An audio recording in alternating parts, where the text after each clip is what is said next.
If you don't already know, I have officially decided to release the printing files for my Ultimate Custom figure for free. You can find them right now on Printables and Maker World. So in this video, I'll show you how to make your very own Loftyo. The first thing you need to know is these parts are very small, so adhesion problems aren't uncommon. I like to use the Cool Plate Super Tack because it has incredible adhesion. You can also use these brim ear things on some of the parts if you want to be extra safe. I always print these figures at 0.12mm layer height. At 0.16, the figure seems to get a lot looser over time, and anything above that and the parts won't fit together super well. I found that PETG is the best type of plastic for this figure. I tried ABS, but it did not print very well, and you have to superheat your printer. So I guess it was a BS choice of filament. You can actually use PLA, but the joints will get looser over time, and it makes the figure more difficult to assemble due to the softer plastic. So I guess that's a PLA choice of filament. A PLA choice of filament.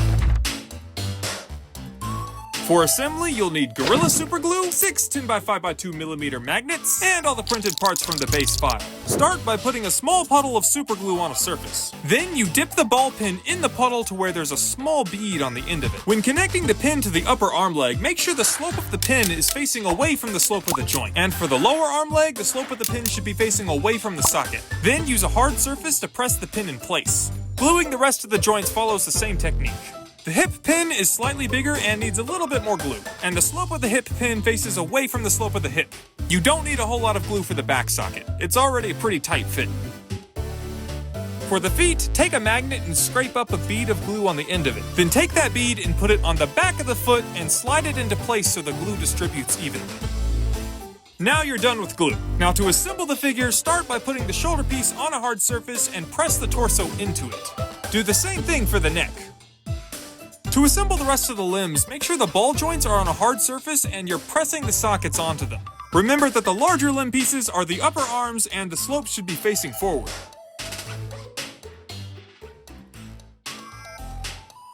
And for the legs, you start with the socket on the table and press the hip onto it. The upper legs are the same piece as the upper arms, but the slope should face backwards. That means it's facing the same direction as the slope of the hip. Connect the feet at a little bit of an angle using the flat part of the ball. And to connect the hip to the torso, go in sideways at an angle using the flat surface of the ball. Once it snaps in, move it back and forth while rotating it to the front. To put the magnets in the head, get them started in the opening and press them in using a hard surface.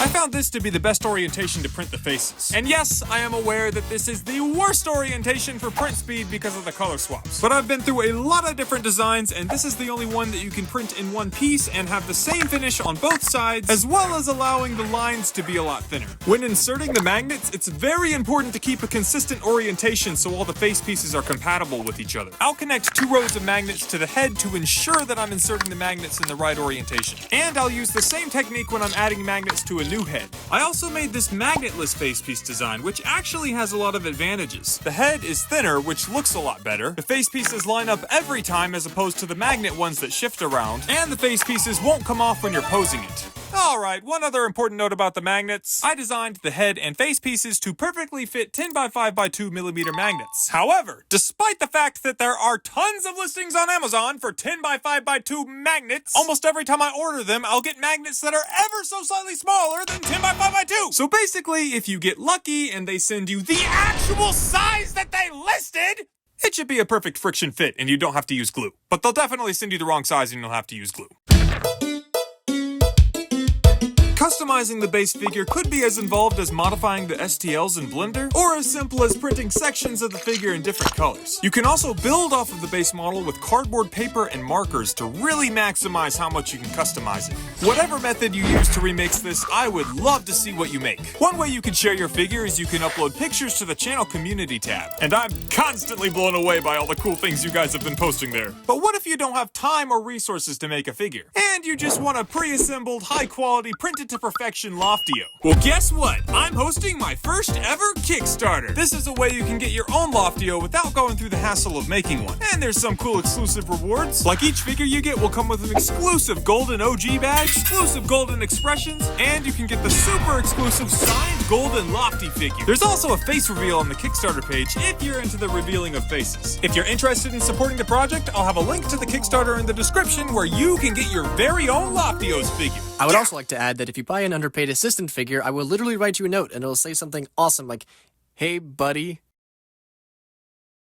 or something to that effect.